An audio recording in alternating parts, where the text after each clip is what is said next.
Hello, welcome to the Ambush Drift channel.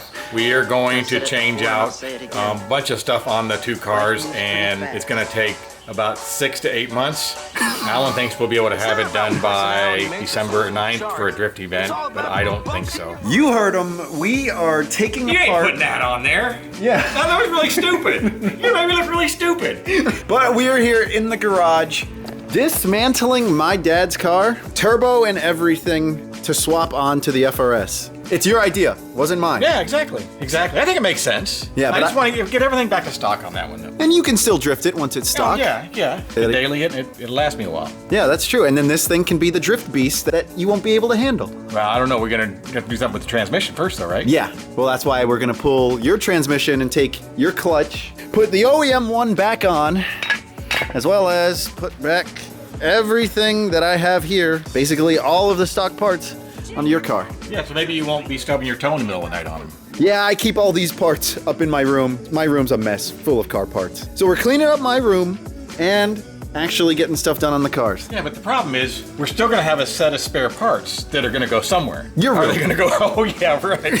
Right. So we have the BRZ and the FRS up on jack stands. I have a handy dandy guide on what we need to do to remove the transmission. What do you think? Start on the transmission first? Gotta start somewhere, right? Yeah. So you would think, because I have an FRS that's basically gutted, that it would be a lot easier and pretty quick for us to dismantle the interior here. But with this push button switch, I think this little trim piece is held in a lot tighter than it is on the FRS, and it was just really annoying to get out. But now Drift Dad is removing the shifter assembly just so we'll have enough clearance on the ground, at least, to drop the transmission. We figured we would start out with removing the transmission, since it is probably the more difficult of the list of things on the agenda for this weekend.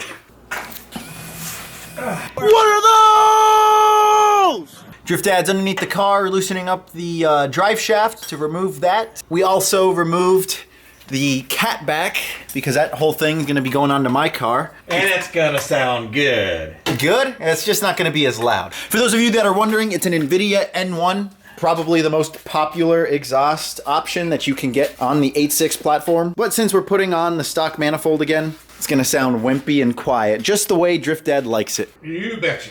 Drive shaft is out, and we accidentally damaged the, whatever the drive shaft goes into on the transmission, there's a seal there. We accidentally damaged that. Oil came leaking out the back, so we were like, okay, let's just drain transmission fluid. I remember when I was a kid, transmission oil stunk really, really bad. Does it still stink? I mean, It's it not. has a unique smell, but it doesn't have the stench that it did when I was a kid. Yeah, it makes me dizzy. Makes you dizzy? Yeah, smelly things. Do you huff it? Get high? Don't be setting that example. Yeah, look at that right here. This is one of the bolts that holds in the starter, and because of the design on the FRS, it holds in the starter as well as the transmission to the back of the engine, and it is stripped. It was so difficult to get out, and would you look at that? It ain't going back in like that. Yeah, so we're probably gonna have to do something like a helicoil. Yep. Like I had mentioned before with the S13 right over there. We're gonna get good at helicoils. Yeah, we are. Anyways, other than that, I think we are ready to pull this transmission.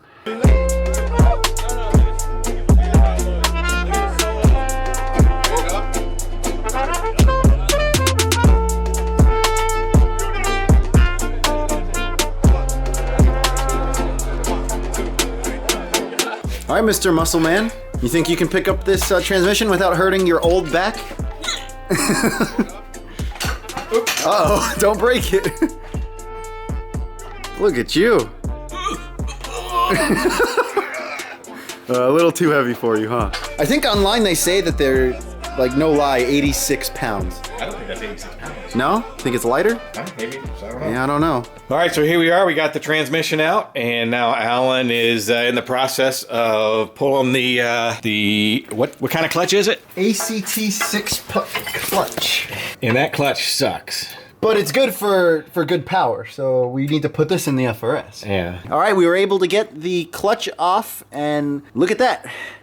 One of the friction discs is, I guess, what do you call that? Just burnt off or sheared off or what? The other side too. Oh, yeah. See, that's why it was so tough to drive. That's why it's so grabby. There's right there. Yeah, I guess so. So it's not going to be as easy as just swapping clutches in the cars. After seeing this, we were kind of second guessing whether or not we should throw the OEM clutch back in. It doesn't look bad, I but don't see any cracks. You see any cracks on it?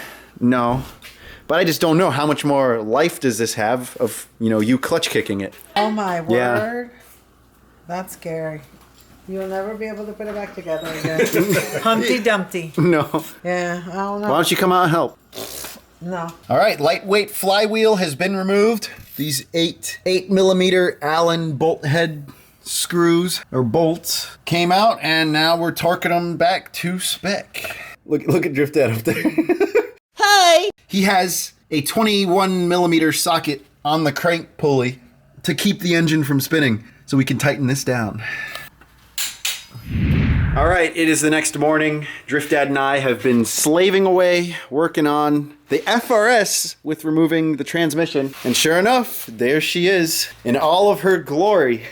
You can see my sideways fab solid transmission mounts right there. I don't think there's many manufacturers out there that make solid trans mounts other than sideways fab. They're pretty good. They make a lot of noise, but that's expected when you go solid mounts. It wasn't all that bad of a job. We cut the time down quite a bit. What did we say, an hour and 10 minutes to take the FRS out? It took us about 3 hours to get the one out of the BRZ. Yeah, well, we knew what to expect. Yeah. Going into it. I guess a couple of tips if you guys are taking out your transmissions. Yes, I know we should have the engine supported, at least with a bottle jack holding it up, because when you take off the transmission, the engine wants to tilt forward because of all of the reduction in weight. So it will kink like your intake tube, and I think everything else is okay. Because if you don't have the engine at least jacked up when you're taking the transmission off, it won't slide off of 2 dowel pins that hold the transmission right here and right here. It's a pretty straightforward job that I know Drift Dad was a little bit doubtful that we'd be able to do quickly. You always amaze me.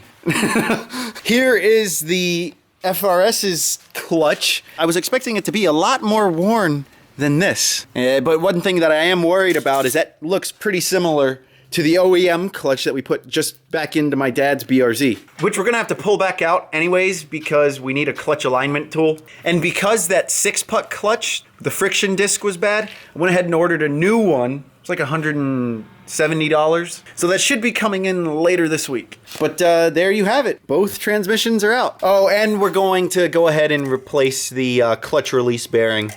This FRS one has seen better days. So because now we are waiting for replacement parts, that's pretty much all the transmission work we're gonna do to the cars. I know Drift Dad wants to go ahead and take off his bash bar and put mine back on his to see if maybe when I hit the wall, if it tweaked the frame at all, which I don't think it did. I mean, I hope it didn't. Well, this is a good angle to see just how bent up this side is compared to this side, which is straight. Good side, bad side.